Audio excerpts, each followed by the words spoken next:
بسم اللہ الرحمن الرحیم، السلام علیکم، آپ سبھی کو خوش آمدید۔ میں ہوں سلمان مرزا اور آپ دیکھ رہے ہیں میرا یوٹیوب چینل اور Facebook page sum up with Salman Mirza. کیا حال ہے حضور؟ کیسے ہیں آپ لوگ؟ میں امید کرتا ہوں، دعا کرتا ہوں آپ جہاں ہوں خیر و عافیت سے ہوں، صحت مند ہوں، تندرست ہوں، اور یہ ویڈیو دیکھنے کے لیے آپ نے اپنا قیمتی وقت نکالا ہے حضور والا۔ ویڈیو کے آغاز میں تہہ دل سے آپ سبھی کا میں شکریہ ادا کرتا ہوں۔ جناب، پوسٹ مارٹم رپورٹ کے مطابق میر رضا علی کی جو موت ہوئی ہے وہ 2 سے 4 بجے کے درمیان ہوئی ہے رات کے وقت۔ 3:30 بجے کی ایک CCTV ویڈیو نکل کر سامنے آتی ہے جس میں دیکھا جا سکتا ہے کہ 2 لوگ بائک پر آتے ہیں۔ غالباً ان کے بارے میں کہا جا رہا ہے کہ جناب وہ میر رضا علی کی لاش کو وہاں پھینکتے ہیں جہاں سے میر رضا علی کی لاش برآمد ہوئی ہے، لیکن اس کیس کے اندر ایسے انکشافات نکل کر سامنے آئے ہیں۔ آپ کو پتا ہے جو میر رضا علی کی جو کال ڈیٹا نکالا گیا ہے، فون ریکارڈز نکالا گیا ہے، اس کے مطابق اپنی موت سے کچھ دیر پہلے تک وہ اپنی منگیتر کے ساتھ رابطے میں تھا۔ اس کی منگیتر کا اس کے ساتھ جو رابطہ ہوا ہے وہ رات کے 11:30 بجے 28 جولائی رات کے 11:30 بجے اس کی منگیتر کا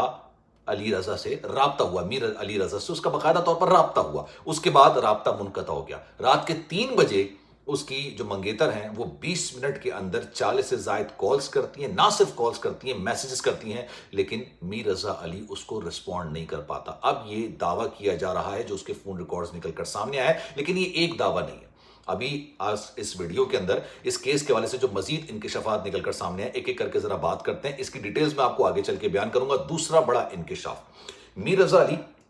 جنہوں نے بڑا شاندار طریقے سے اپنے کاروبار کا افتتاح کیا تھا، بڑے شاندار طریقے سے ان کا کاروبار چل رہا تھا، لیکن آپ کو پتہ ہے 5 سے 7 کروڑ روپے کا مقروض تھا وہ۔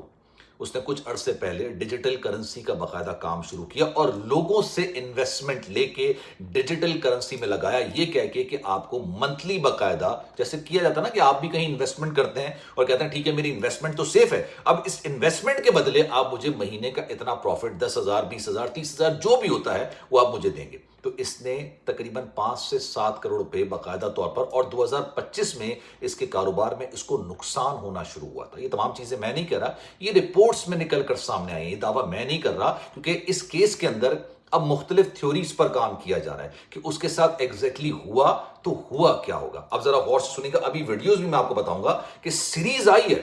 ویڈیوز کی، CCTV کی ایک سیریز آئی ہے جس میں 10:30 بجے وہ وافلیکس سے نکلتا ہے، اس کے پاس گارڈ کا اسلحہ ہوتا ہے، وہ گھر جاتا ہے، پھر گھر سے نکلتا ہے تو نہ اس کے پاس والیٹ ہوتا ہے، نہ اس کے پاس اس کی جو واچ ہوتی ہے آئی واچ، وہ بھی اس کے پاس نہیں تھی، اس کے پاس صرف ایک 1000 کا نوٹ تھا، موبائل لیتا ہے 1000 کا نوٹ لیتا ہے اور اس مقام پہ جاتا وہ پیدل نظر آ رہا ہے،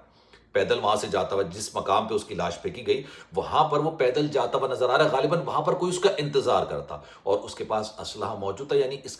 کا مقصد یہ ہے کہ اس کو پتا تھا کہ اس کی جان کو خطرہ ہے۔ 12 کے قریب لوگ ہیں جن کو شامل تفتیش کیا گیا ہے، پوچھ گچھ کی گئی ہے، اس کی جو منگیتر ہے اس کا بیان بھی ریکارڈ کر لیا گیا، لیکن معاملہ یہاں پر ختم نہیں ہوتا ہے، آگے سنتے جائیے۔ اس کو سال 2025 میں اپنے کاروبار میں نقصان ہونا شروع ہوا، اس نے مختلف لوگوں سے پھر ادھار لینا شروع کیا، بیرون ملک رہنے والے ایک دوست سے اس نے 75 لاکھ روپے انویسٹ کروائے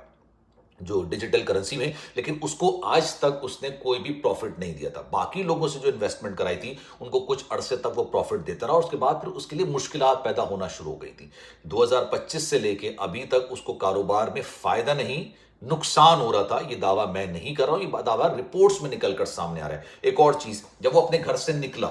سب سے امپورٹنٹ بات، جب وہ اپنے گھر سے نکلا تھا اس نے اپنے سوشل میڈیا اکاؤنٹس بند کر دیے تھے، خود ہی ڈیلیٹ کر دیے سوشل میڈیا اکاؤنٹس۔ اپنے والد کے اکاؤنٹ میں 2.5 لاکھ روپے اس نے ٹرانسفر کیا تھا، لیکن اس کا مقصد ہرگز یہ نہیں ہے، یہ مت سمجھیے گا اور نہ آپ کو یہ بات ماننے کی اور سمجھنے کی ضرورت ہے جو بھی سوشل میڈیا پر چل رہا ہے کہ بھائی اس کے جسم پر تشدد نہیں ہوا، اس کو تیزاب سے نہیں جلایا گیا یا اس نے اپنی جان خود لی۔ میں ان تمام چیزوں کی طرف لے کے نہیں جا رہا اور میں اس چیز کو مانتا بھی نہیں ہوں،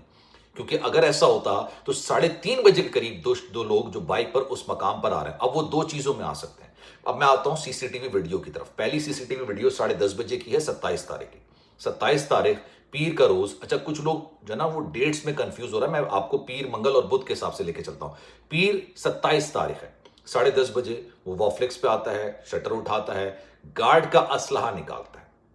واپس اپنی گاڑی میں آ کے بیٹھتا ہے اور اپنے گھر آ جاتا ہے۔ اس کے بعد وہ آن لائن ٹیکسی ایک بک کرتا ہے۔ جب آن لائن ٹیکسی بک کرتا ہے تو اس کے پاس نہ اس کا والیٹ ہوتا ہے،